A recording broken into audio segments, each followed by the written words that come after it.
Johnny and Justin were two simple Imagineers at Disneyland until they dared to ask the question, "Hey, Justin, is Disney diverse?" Well, Johnny, I'm not. "Oh no, we've angered the mouse!" Stormtroopers, run! "Holy crap, it's a gaggle of cookies!" Now, from undisclosed locations within the Disney park, Johnny and Justin record a podcast where they seek to answer the question, is the Disney catalog diverse?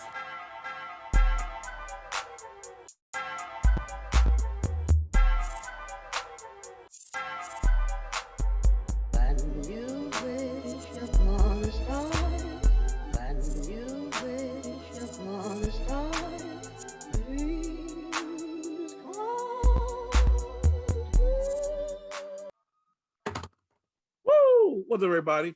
Welcome back to another episode of Disney+Diversity. I'm Johnny. Oh, and I'm Justin. Hey, guess we're getting that season's greetings going right now. As you know, here at Disney+Diversity, we review the Disney catalog to see how diverse and inclusive it actually is. In today's episode, as we talk about Justin's hat, we have a little special treat for you. Justin, tell the people what we're reviewing today. Today, we'll be reviewing one of the Disney Plus's first original feature films that they released right when the whole site launched. This is a movie starring Anna Kendrick and Bill Hader, and this is a film that, of course, you know, when Disney Plus launched in November of 2019. You remember back when they didn't have that next button set up yet?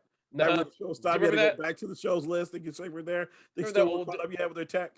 Remember that old days where you couldn't really find where your search list is or where your watch list is at one point? Anyways, they figured all that out eventually. But when they did launch, they also, they launched The Mandalorian and so good, and etc. All these other shows, High School Musical, the musical, so good. But they also launched a couple of original feature films, including this film, because it came out around November. They figured, hey, throw a Christmas movie out, but since it's launching around the holiday season. This is that movie. We are talking about Noelle. So Noelle. So just getting into it and everything like that. I first noticed Noelle when it first dropped on Disney Plus, like Justin said, because actually I remember when it came out, like I was on Christmas break and I was looking for something to watch. I was like, oh, it's Anna Kendrick in a Christmas movie. And honestly, going into it, I was like, oh, Anna Kendrick's going to sing. It's a Christmas movie. She'll be singing like Little Red, singing Rudolph the Red-Nosed Reindeer, Let It Snow, like all those guys. Because Anna Kendrick, she's been in like 2 musicals thus far. I'm like, Noelle, I'm down for this. Then I watched it. I was like, oh wait, this is not what I expected at all. Why is Anna Kendrick not singing? Where's her cups at? Why is she not doing cups right now?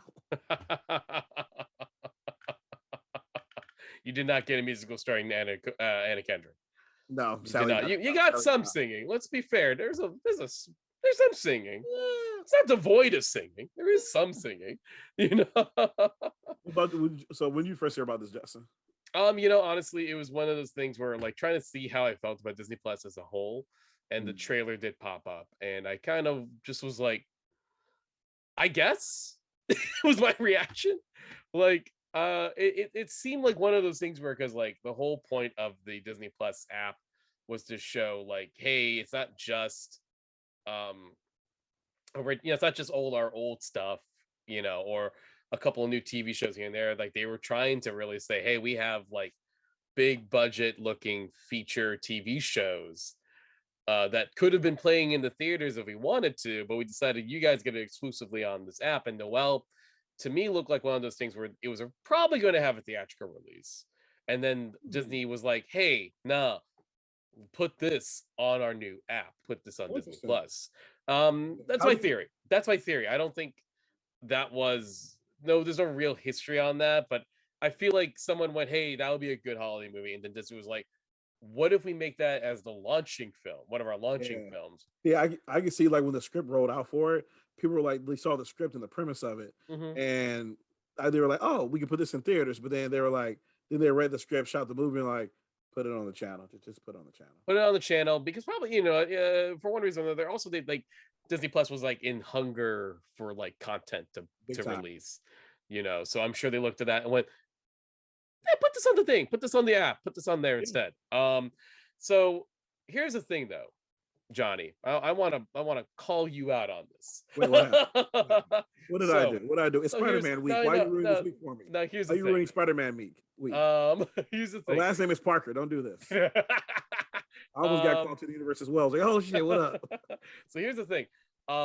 This is a movie that I saw when it came out, because I had like it was a quiet day in whenever the movie was dropped on Disney Plus. I figured, sure, watched it, didn't think much of it.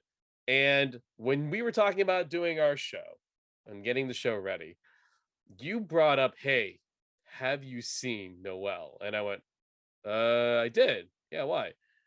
And then you gave me the talk of, we should talk about it. And why? What about? I guess the premise is up for discussion, sure.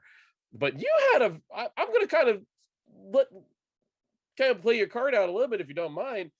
I think you saw something here that honestly, in my first viewing, I did not grab in the same way.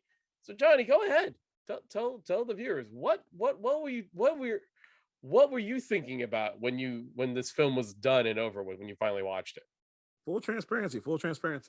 When I watched Noelle the first time, I literally was done watching. I was like, man, this was hot trash.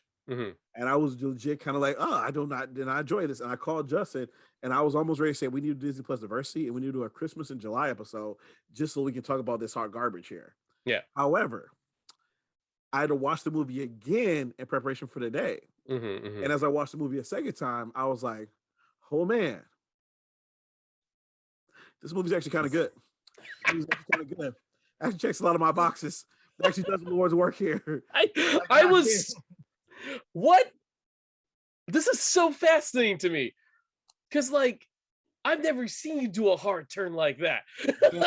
Yeah, because the thing about it was that as I was watching it the first time, I didn't feel like they pushed the female aspect of being Santa Claus enough from like a sexism point of view, like a feminist point of view. Whereas like the advocation would be like, she can do this because she's a woman or whatnot.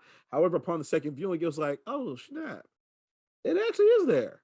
It actually, they do touch upon it a couple times. And so as we get into everybody, the whole premise of Noelle is that she and her brother Bill Hader are the children of Santa Claus. And after Santa Claus is untimely passing from drinking too much eggnog, get your sugar checked, y'all. Get your sugar checked. Thing about it is though, is that her and her brother's chosen to be the next Santa, but Bill Hader doesn't want to do it. He also doesn't want to be at the North Pole. He'd rather be living somewhere hot, warm weather and whatnot. And so, and the kids will try to support some, guide them through it, but eventually he decides to run away, and then she has to go drag him back to the North Pole. But along the way, they start talking about who should really be Santa, and lo and behold, Anna Kendrick Noelle turns out to be a better Santa than her brother, was easy to predict within a movie about who should be Santa. Yeah.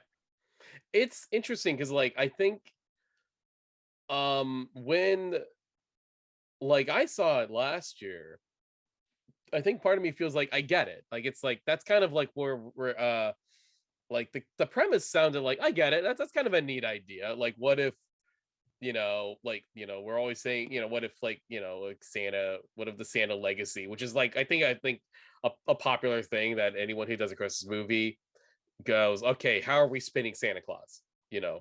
And in this case, like, the legacy is that, okay, it's like a family thing. You don't gotta die on a roof and and wear a suit, etc. This is the family job. It's etc. And I do like the other way a little bit more though. It's kind of Star Wars asking like anybody can be Santa, and it could be anybody. You can wear the hat. You can wear the hat. You can go ho ho ho. Let's take this back first time around. Sorry. Sorry. I also rewatched Spider-Verse as well this weekend. It was just that kind of weekend. Yeah, it's a Spider-Man celebration. But you know the reason why I think I didn't like it though, just as I think about it and reminisce. The reason why is because again, as I talk about the sexism angle, feminism angle with that heart in it, because there's no real like anybody pushing against Anna in the movie saying like, you can't be Santa, you're a girl, and then pushing her down the sandbox type deal. Right. We're not really getting a lot of that there. And so that's when I watched the first time. That's why I want her to like to prove like a lot of those stereotypes wrong, to go through some adversity. But what kind of like made me not want to see that anymore after again watching this like a year later? A lot of the trauma shows that we got this year and trauma films that kind of like exploited like tragedy and whatnot. I don't want to say exploited, but kind of like told stories centered around that. Yeah. Like for example, Candyman or Yeah. Lovecraft Country, or Right. just like a bunch of the stuff that's been coming out. It's like Yeah. everything they make is always like, oh shit, they murdered us. And then, oh, now we got to fight back in the scientific way or whatever. Like it's cool, but it sometimes becomes like tragedy porn in a way where it's like, dude, I don't need the tragedy all the time. I don't need you throwing this in my face with every single thing that you make. Sometimes just tell a good story and have my race or my gender or my ethnicity or like my sexual orientation be kind of the background, and maybe it's a focal point a little bit, but you don't always need to put like this tragic story where all this stuff is happening. And I think honestly that's what changed, because at the time when the movie first came out, I was like, they should have did this, should have did this. But then after a year of seeing Lovecraft Country, Candyman, and all this stuff, Queen and Slim, and like all these things like that, which is kind of like tragedy porn, I'm like, nah, I'm good. Nah, I'm good. Nah, just give me a fucking wholesome story, please, and have some stuff in the background. That's amazing. But you don't need to message me over the head. That's amazing. That's amazing, dude. Because I feel like I feel there is something to that in conversation. You know what I mean? Because I feel like people think, oh, that's how you give good drama. Do this, like really, like you said. I think that's the exact phrase to use, like tragedy porn. Really, like, man, you gotta like sink into the bottom of this and that to really just show the drama of somebody. Like, first of all, it's a Christmas movie. Let's chill on this. It's a family Christmas movie. We don't got time for that. There's a time and a place for that. This ain't it. So I'm kind of glad that like you kind of reassessed it and we're like, hold on. No. That's not this movie. And even if it isn't this movie, there is something to be said about, I almost call that like a cheat code in drama. Like it's like, oh, I get it. I know how to put my characters in a ringer and then do that. And it's like, when one story does it and it's impactful, sure.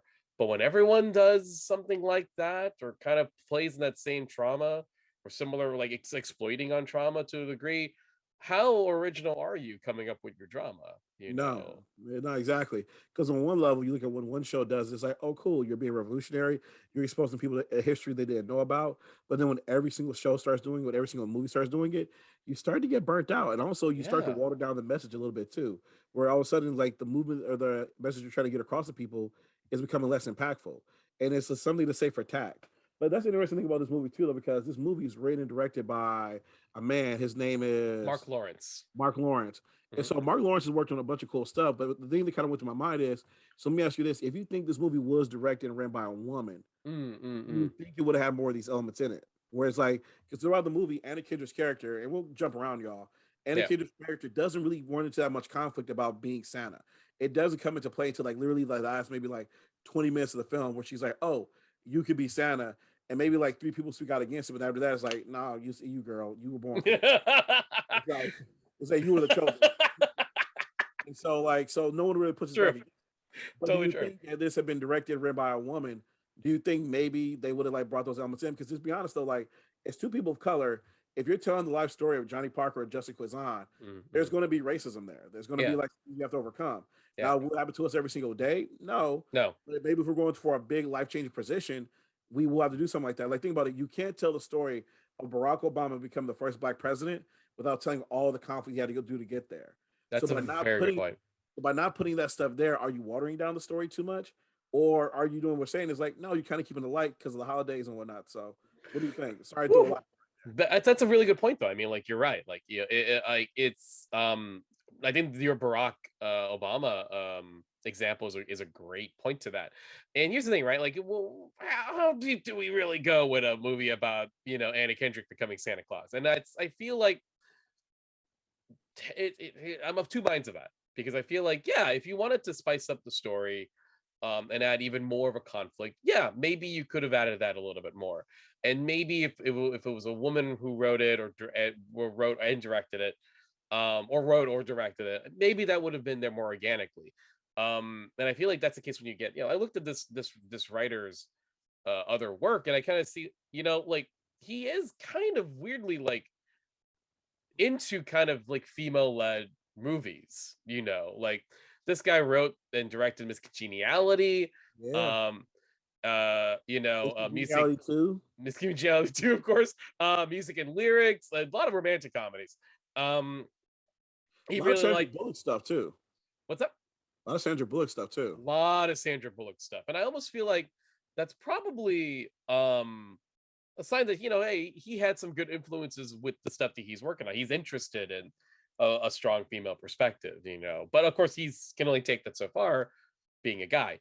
So hey, but I'll give him credit for putting that in there. But you're probably right. If there was a woman in charge or a woman writing it, those elements would have came out probably a little more organically and a little bit more in a way that doesn't feel like it's a air quote a message, because people can smell that when it's in there. And I can probably argue maybe that's the thing that writer and director Mark Lawrence didn't want to overdo. He doesn't want to preach, but I almost feel like there is some missed opportunity by not addressing the fact that, like, but if she's the first woman, female, to be Santa in this family's 1,000-year history, there should be a tiny bit more conflict, or maybe a little bit more worry on her end. Maybe she wouldn't.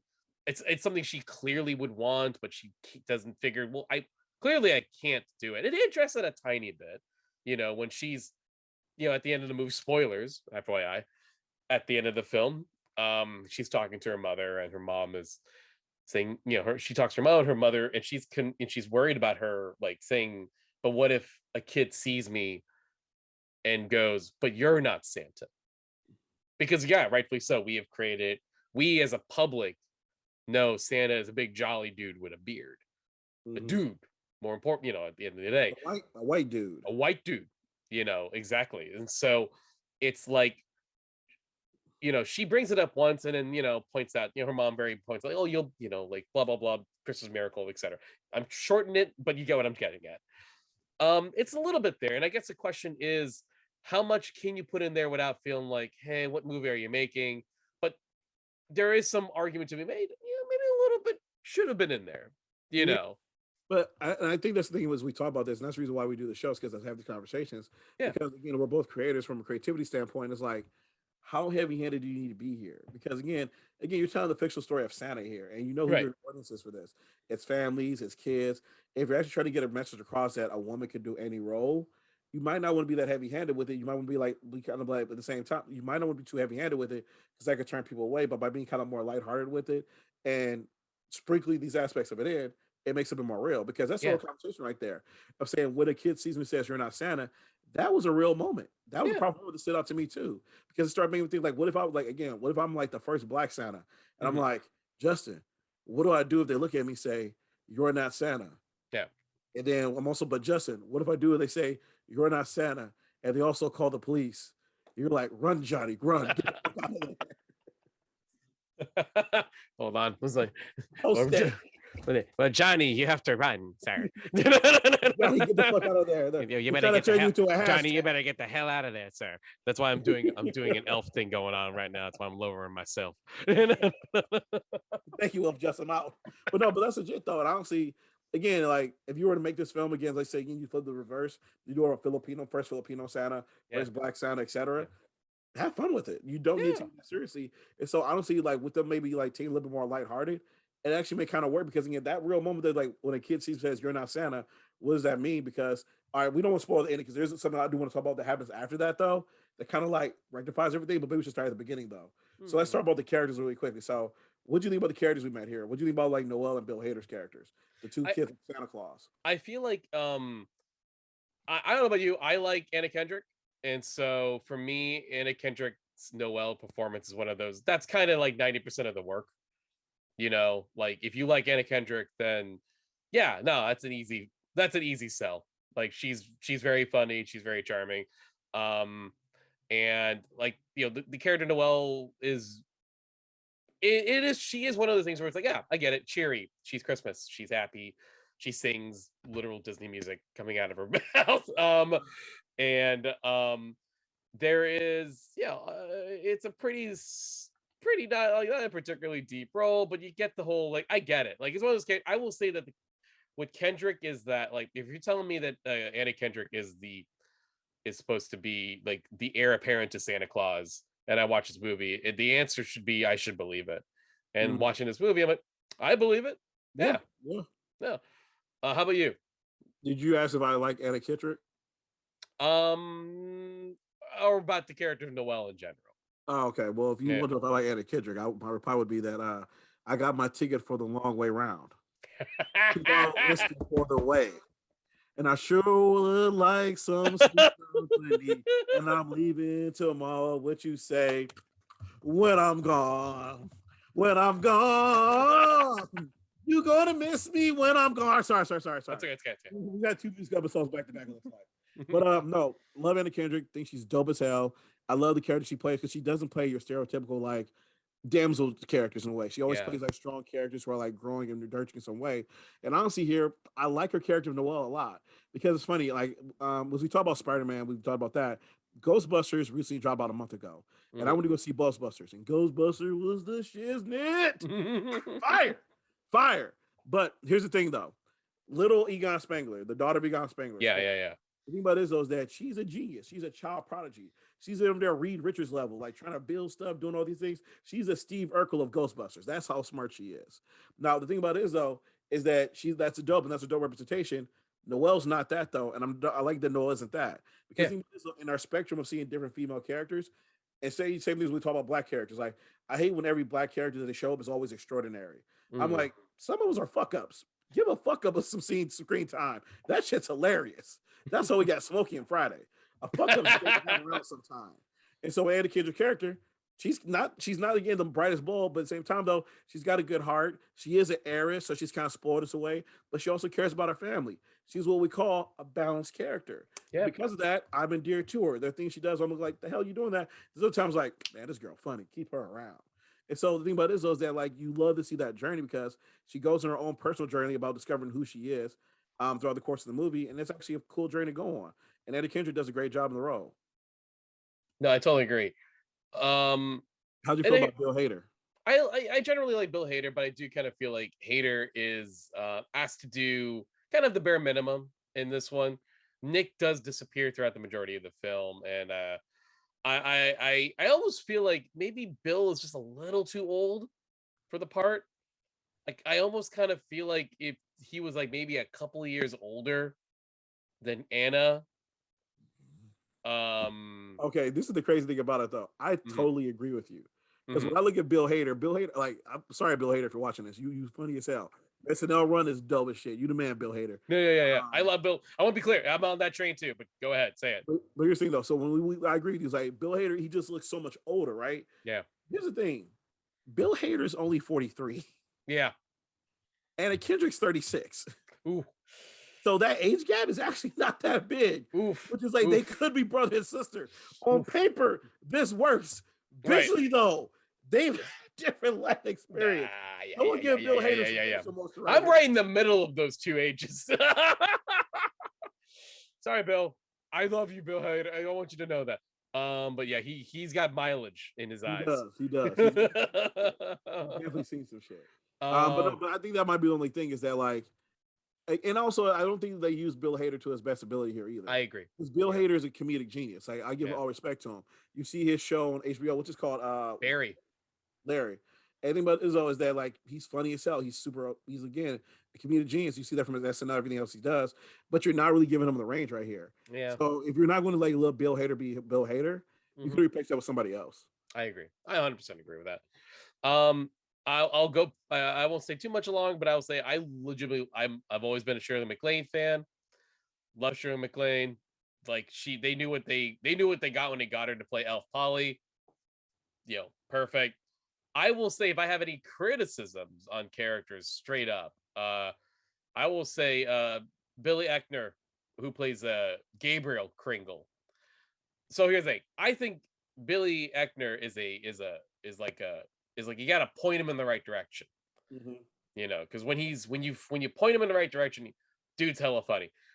But I almost feel like this is the case where Mark Lawrence, writer director, is showing his age, because Gabriel Kringle is every older person's misunderstanding of what a millennial thinks technology and startup companies and Amazon does. And I got to the point where I'm like, I get it.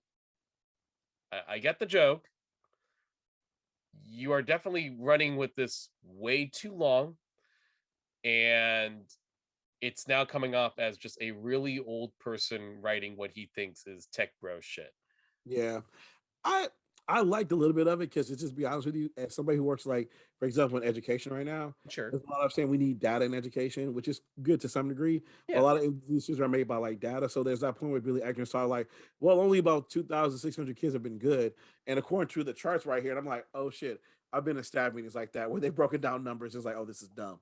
And Mhm. so legit. So that I was okay with. But I will say though, I like Billy Eichner. I think Billy Eichner is dope. Like I Yeah. first discovered him on Parks and Rec Same. where he was able to like just play his like fabulous self and like over exaggerate, blow things up. But kind of like the Bill Hader thing, I'm like, you got two people who are very good at something, and you're not letting either of them do that thing. Yeah, I feel like Eckner, there's like a bit where he's like, like he's doing his thing and he's funny. And then they linger on this joke about him being a tech, this overthinking tech data analyst, to the point where it's like that's the only thing they got going for it. And Mhm. they also realizing they're almost playing him off a little bit as the antagonist to a certain degree.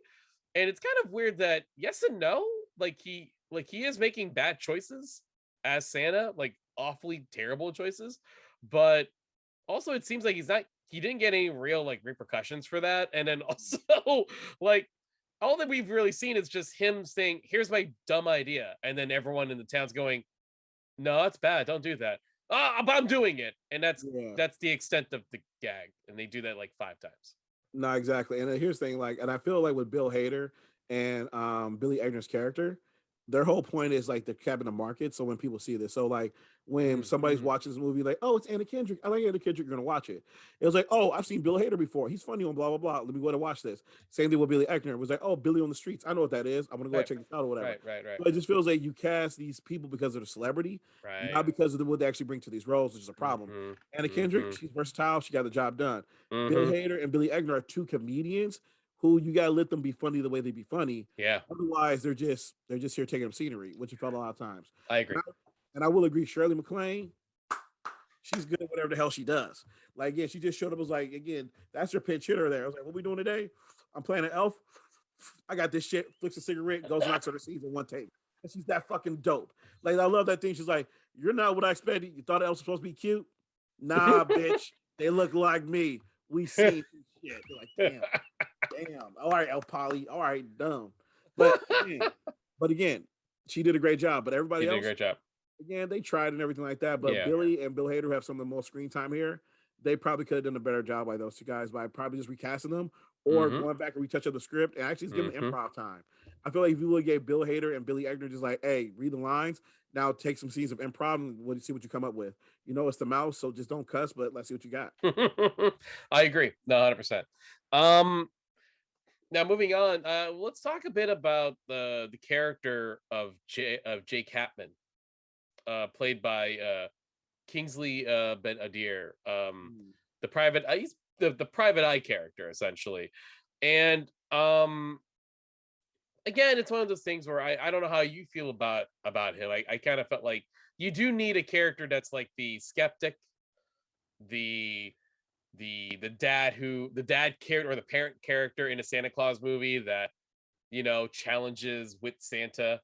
And of course you need a kid. And so I feel like Kingsley is fine. He's fine. By the way, again, if you have not seen One Night in Miami, Yeah, that's what I was about to say. you should watch him in One Night in Miami. He plays Malcolm X, and he does a great job. Oh, he's very good in One Night in Miami. Yeah. And while he does a really good job here, the thing about it is though, and apparently he's also going to be starring in Secret Invasion, a series from Marvel Studios. He's going to be the main villain. So props to this brother. He's blowing up right now. So get this money. I kind of feel like when they got to him is where they ran out of the budget. Like real talk. It's like they paid Anna Kendrick, they paid Bill Hader, they paid Billy, and then after that, everyone else was like, all right, y'all, we're going scraps now. We got to get who we can get. Find me a black actor who don't cost too much. He's handsome. Get him. Exactly.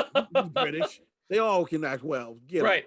Right. So the thing about it is, though, they got him. He does a great job here. Yeah. And again, I'm happy to see again and I'm happy to see his representation there. Yeah. Because what I also liked about the film is like the characters introduced because he comes from his family's he's a black dad, but he still takes care of his son. And he's in communication with his ex-wife, but it just shows a different kind of family type, which is dope for this film as well. Yeah, no, I agree.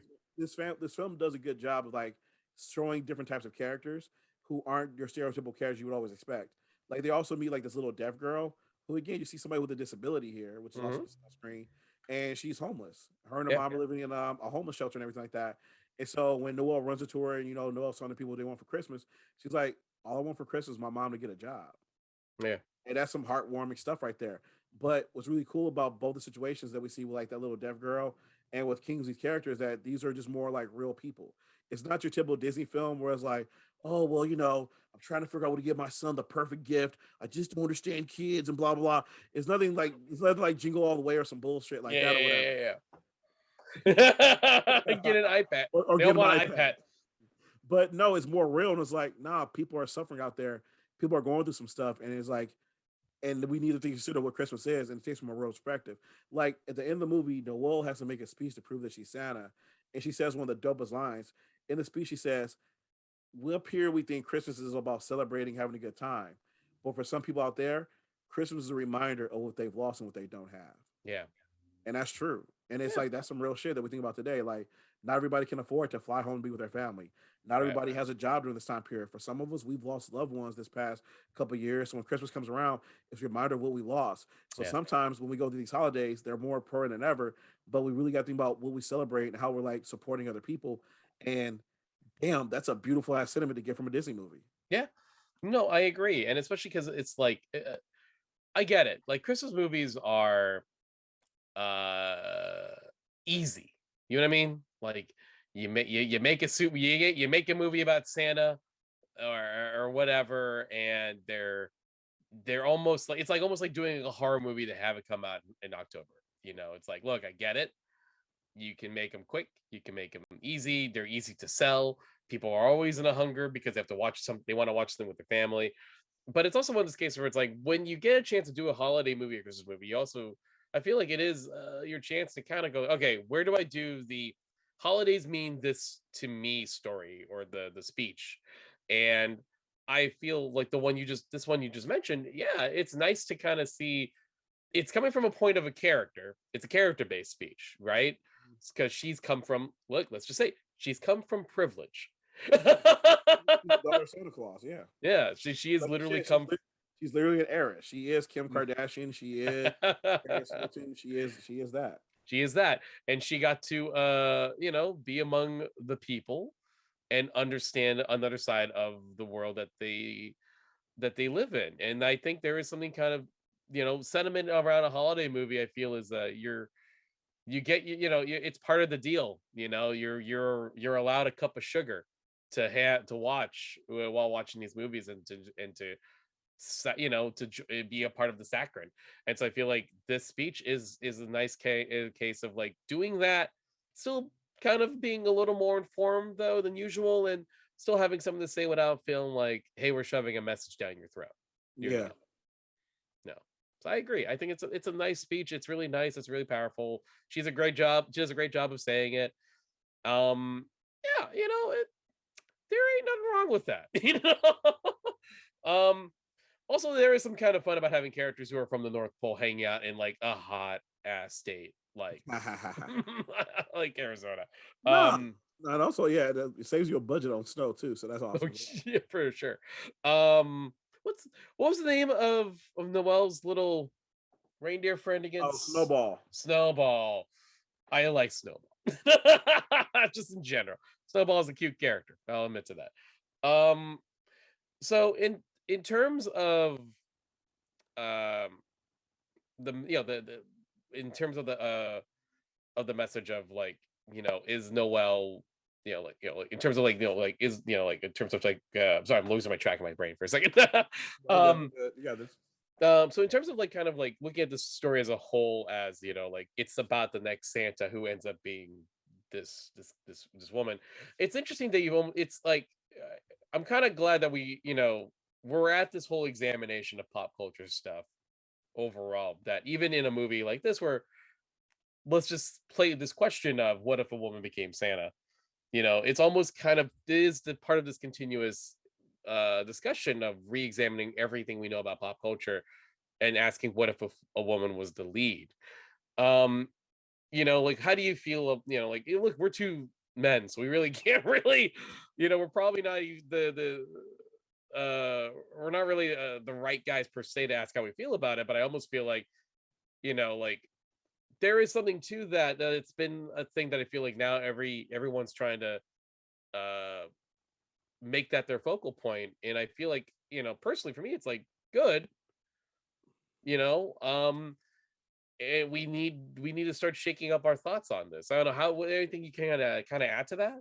I think the thing about it is though is that it's like when it comes to like our like trying to do more female led stories and whatnot, you just got to go out there and do them. And I feel like Noelle's a good job of doing that because it challenges like conventions that we hadn't thought about before. Hmm. Like, or let me take that back. It has challenged conventions we've kind of questioned because like we've seen like little like figures or whatever of like Black Santa Claus. Right. And we've seen figures of like Santa Claus of different races, but I've never seen a figure of a female Santa Claus, and that's a good point. And that's why this movie's dope because it kind of brings up that question. Because in a way, the role of Santa Claus, like you think about it, it could like it should be open to everybody and anybody. And so it kind of does a good job of doing that, pushing that thought bubble forward in a way.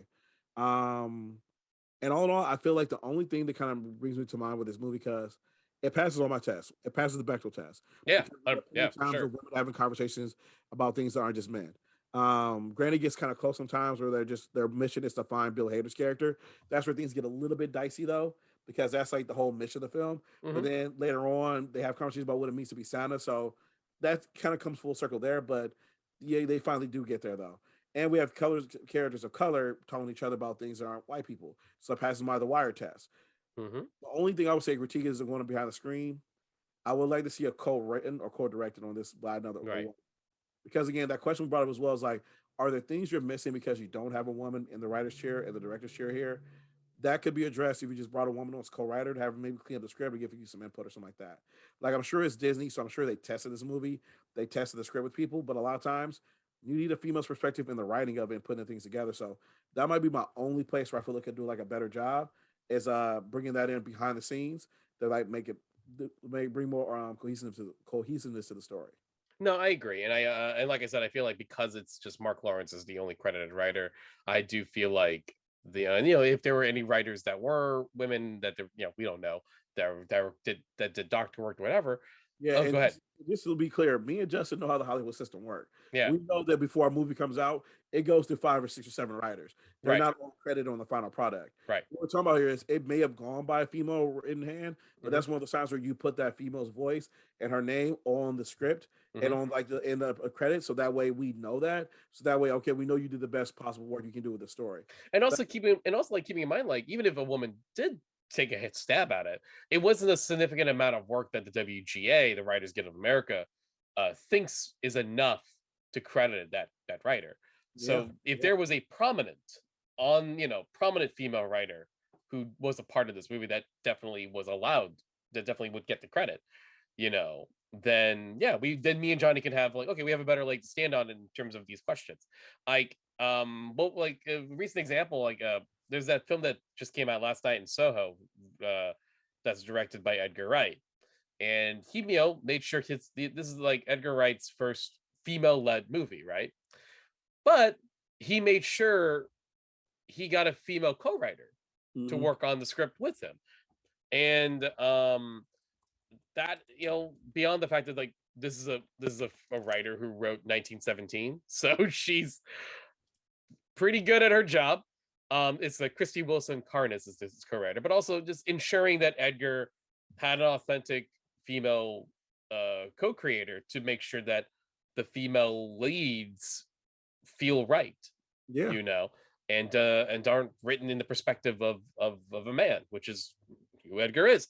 And so, having a female co-writer ensured that they were going in the right direction, and because obviously perspective of a woman, especially in the type of story that Last Night in Soho is correctly accurate. And here's the thing, right? Like, I could find a way to tie this back to Marvel, hilariously enough. When there were no credited Asian folks in the making of Doctor Strange, Oh yeah. the biggest call out to that is how they handled the Ancient One, which they got a lot of flack for. And they're like, but we didn't make that character into a stereotypical Asian. But then everyone else was like, yeah, but the answer isn't less Asians. Exactly. Exactly. And like, okay, and like, and in terms of what they did with the Ancient One and not wanting, literally, I remember hearing them say like, oh, we didn't want to make it an Asian woman in fear of this dragon lady stereotype. To which I go, did you ask anyone Asian if that was a stereotype? And clearly they didn't, Not that though, but that's also a cop out as well, because they got a lot of flack for that, because one of the accusations why they didn't make the Asian one actual like an Asian American person was because it's supposed to be based on somebody who's from, remind me, what's the name? Tibet. So yeah. It's something, but and then China's in that weird thing where they're holding hostage Tibet and everything like that. But Disney wants to get that China money and everything like that. Right. So it's one of these things where you can get whatever bullshit excuse you want. We know the reason why you did it is because you didn't want to make him Tibet or her Tibet. You didn't want to deal with that flag from that. So you'd rather deal with the racism attack and just make that character white. And it was like, dude, it's problematic as hell. Yeah, so no, I agree with you. It's like, oh yeah, totally. They should have got like more sensitivity reading there and have people give input and actually work on that script if we're going to do this. Yeah. I you know what, our producer Stacy wanted actually she brought up she told us to I think she has some really good points actually in the chat that I do want to read right now. So first off is like Johnny, I like that they didn't make a tragedy out of Noelle. She wasn't bullied her whole life. I like that it made it more about her not realizing what she was capable of, and not so much she wasn't capable because she's a woman. And that's okay, that's actually a good point to bring out. I totally good call on that. And also I want to mention that it's really nice that they didn't add a random romance between Noelle and Jake. It looked like they were going that way, but didn't, which was refreshing. Yeah, no, I agree. There's hints, but is it hints because there's actual romance, or is it hints because whenever we're so used to seeing two people of the opposite sex be nice to each other in a movie that we assume romance. I gotta be real, I'm kind of torn on this one. On one level, I'm like, yeah, I don't really need the romance, because like, just tell the story. Let's wrap this up. The movie's 100 minutes. We ain't got the extra 20 for this romance. No. Yeah. Another level is like, y'all didn't want a black man kissing Anna Kendrick on the screen. That's fair. So that's fair. So that's why I'm a bit torn. That's why I'm a bit torn right there. So, and like again, Kingsley is not a problem to look at. If I so I get it. But no, I mean, there's a whole other discussion again. We brought this up in our Shang-Chi episode about the idea of like, but let's more platonic relationships between men and women in media, please, because I think that that in itself is has been kind of poisoning people's perspective on things to a point where we have to start kind of putting more positive representations of people who could be men and women who could be just friends. So maybe in this case, I think we're in a weird impasse, not so much that we disagree, but I think it's like, gay on this on that. Exactly. Did this happen because of this, or always a play? Like, yeah. Exactly. So who knows? Yeah. But I feel like, so is there anything you want to get before we get to our ratings? What was that? Anything else you want to talk about before we get to our ratings? I mean, here's the thing. When I saw this last year, I generally thought it was the good old-fashioned case of it's fine. So when you were wanting to talk about it initially, and you were very much like, oh, this movie's trash, I went, ooh, yikes, I thought it was fine. And so I was watching it again last night and going, I still think it's fine. all right, I'll be ready for, like when me and Johnny disagree, we always agree. We always do it very, very nice. We're adults about it. It's a real debate and discussion. And I'm open to hearing your perspective. So you really threw me for a loop. And you're like, so I think it's good. All right, never mind. Oh, it just honestly, it just shows you how mindset could change after you go through some things because Totally. because again, it's like one of the things I wanted is like because for a long time we were getting a lot of watered down stories where they were kind of scared to tell a story, Yeah. have some stuff in there, be real about some things. Yeah. But then all of a sudden we from 2019 to 2021, life got real. It got too real sometimes. And that's just a reflection of just the world we live in right now because of all the stuff that we're going through on a daily basis. I think the thing about it is that because of the media started to reflect that and things got really real in the media, it's like, okay, you know what? This is actually something that we need, which is a nice balance. I agree. It's like, and it's funny too, because if you go back and look at the reviews from Noelle back from 2019, they're mixed. And a lot of people don't call it out for praise. It's mixed reviews where people say it's okay or it's kind of some problems or these are some things it kind of does well. So it's interesting to see it'd be interesting to see if people went back and rewatched it, kind of like I did, would their opinions change of it over the span of these 2 years that we've gone through? Right. No, totally agree.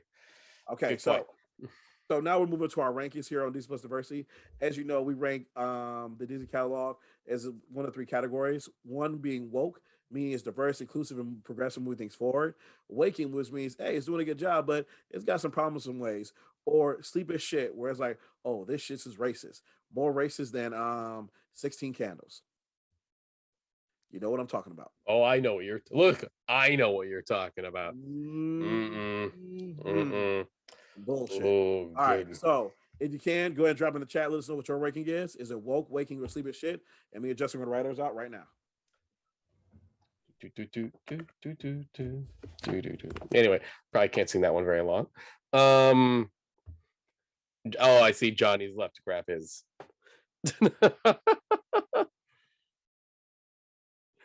Oh my goodness. I will be using my highly advanced iPad. So I use my iPad for reading manga, not for this. Okay, so as we do this, we write down our rankings. We have some conversation. So Justin, yo, is Guillermo del Toro racist? no. Why? Okay, so real talk. I'm joking. I have not seen his newest. All right, I'm joking when I say this because he's Guillermo del Toro. But at the same time, though, help me out here. I was seeing the trailer for his new movie that's coming out, Nightmare Alley. Yeah. Justin, where do people of color at? I don't know. I haven't seen the film myself. I know the movie is set in the 1930s or 40s, so we will see what his answer is. Were there people of color in Pan's Labyrinth? Here's the thing, but he shot that film, but that film is set in Spain. Okay, and then in the past. Again, but there's a theme going here, Justin. And then were there people of color in There were Spanish people in Pan's Labyrinth. I think this isn't the same argument. Yeah, I don't think that counts though. No. This is like white Spaniards. And then were there people of color in what's the one with the fish man? Yeah, Octavia Spencer. Yeah, but she was just a supporting role too, though, so it doesn't pass the wire test. Mm-hmm. No, it's just something kind of stuck out to me. I had a thought that came to my mind the other day, which I was like, because again, as a person of color, if you're making stuff, you should be putting people of color in there, and someone's Mexican heritage is like, and I get it, you like these timepieces and whatnot, but at the same time, I was like, damn, I kind of look at you like if someone's going to kick the door open, I feel like it should be you. Was not prepared for this conversation. Sorry. Because like I thought we were talking about nice things like Noelle, not a film career that I wasn't ready to examine quite yet.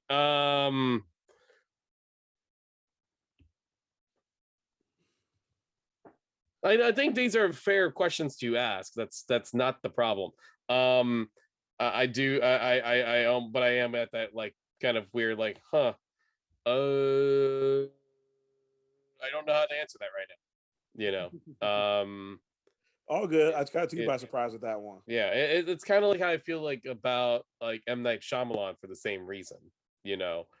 Is that like how many films has M. Night had that had a Indian in the lead? And the answer is 1, the one he acted in. 2.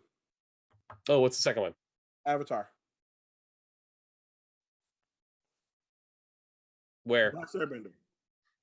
We don't Oh, you mean the bad guys, Dev Patel and them. yeah. Right.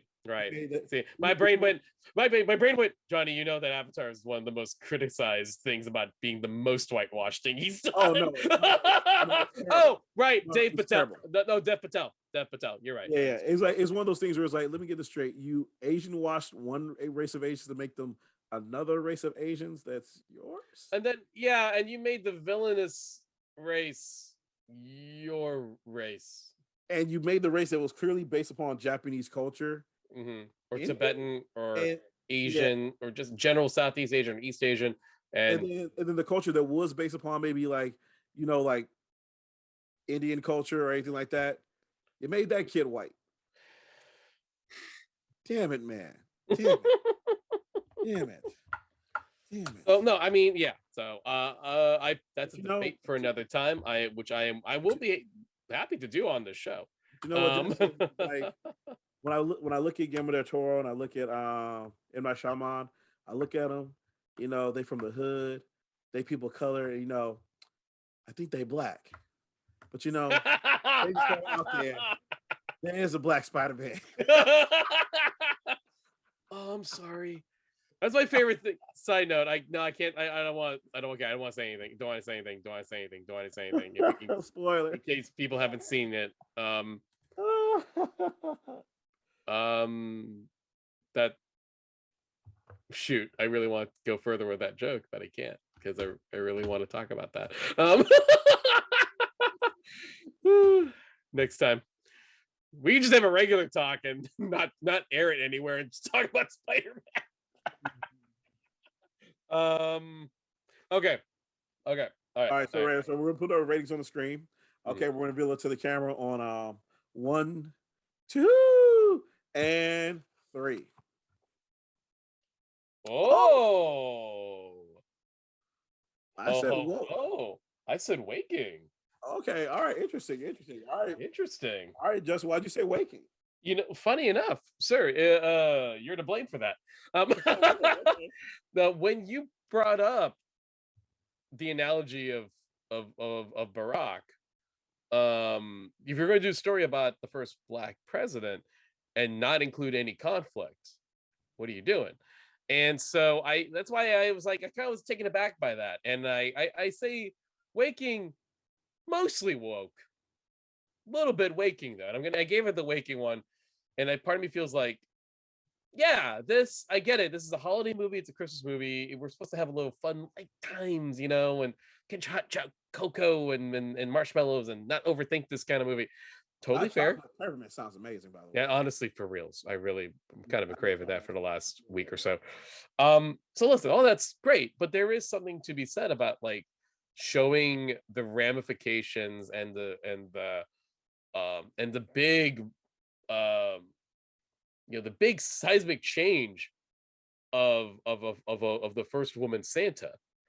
And if you don't include more drama with that, a little bit more than what they had, I feel like it also undermines the importance of that to anyone who's watching it. You know what I mean?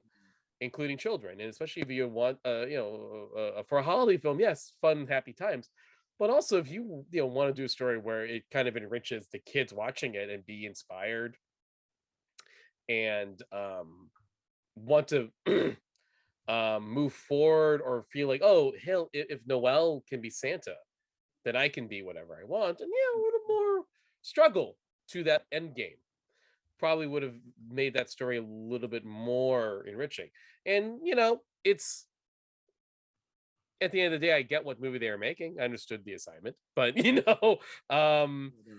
but at the same time, there is something to like, that's when you mentioned that, I was like thinking that the whole time as we're talking, as we're getting closer to the rating, and I'm like, that honestly would have been the one thing to push it to woke for me. And it's not that, story wise, I have,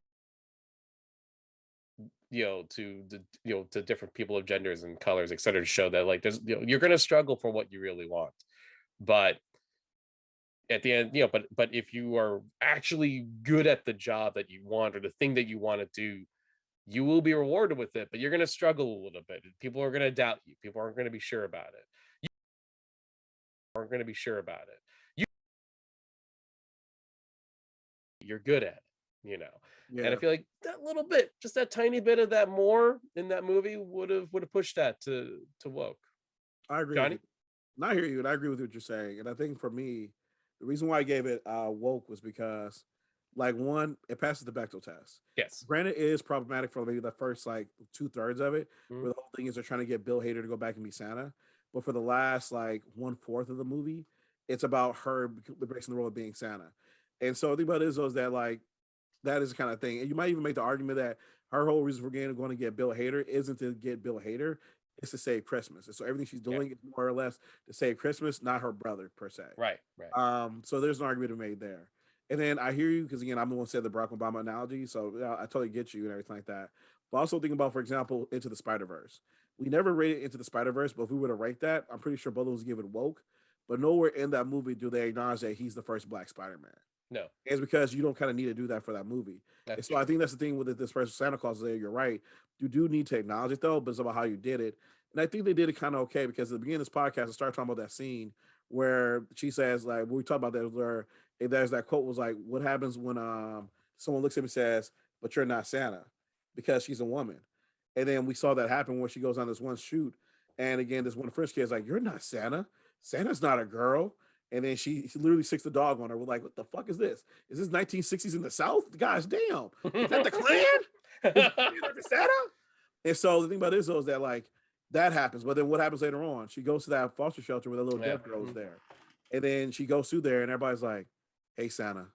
Thanks, Santa. What up, dope Santa? And the thing about it is, and that's when her suit like changes shape and it starts to fit because the people are behind her. Right. People accept her. Little girls accept her. And that's where it starts at. And so honestly, the thing about it is I feel they kind of do a decent job of that because kind of like we're talking about is that you don't always have to be kind of heavy handed like we talked about like with trauma porn or whatnot. And I think honestly, you being waking and me being woke is a good representation of like the struggle you go through as an artist when you're telling a story. You want to be heavy handed and get the point across so people understand this. But at the same time, though, you want to be light and jovial and have fun so that way they can take it in a meaningful way. I do this all the time. Like one of my books called Black vs. Brown Hand. It's a black and brown exploitation comedy where I make fun of stereotypes. But the first 2 issues are just all jokes. It's not to the 3rd issue where I bring in the farm workers movement and I start talking about how like, you know, how immigrants are kind of kidnapped and taken to like different like plantations in the South currently today and forced into like modern day slave labor. I wait till the 3rd issue to do that because the first 2 issues were jokes. And then the last 1/3 of it, I was like, cool, now let me hit you with a message. It's not feel like you're ready for it, you're gonna be open to it. Right. It's a balancing act that you have to do as creators. So I kind of feel like our rankings kind of represent what goes in the creator's mind when they like try to do stories like this. You're trying to be heavy-handed, but at the same time, you're also trying to make people smile. That's a really good point. No, you're right. You're right. I think that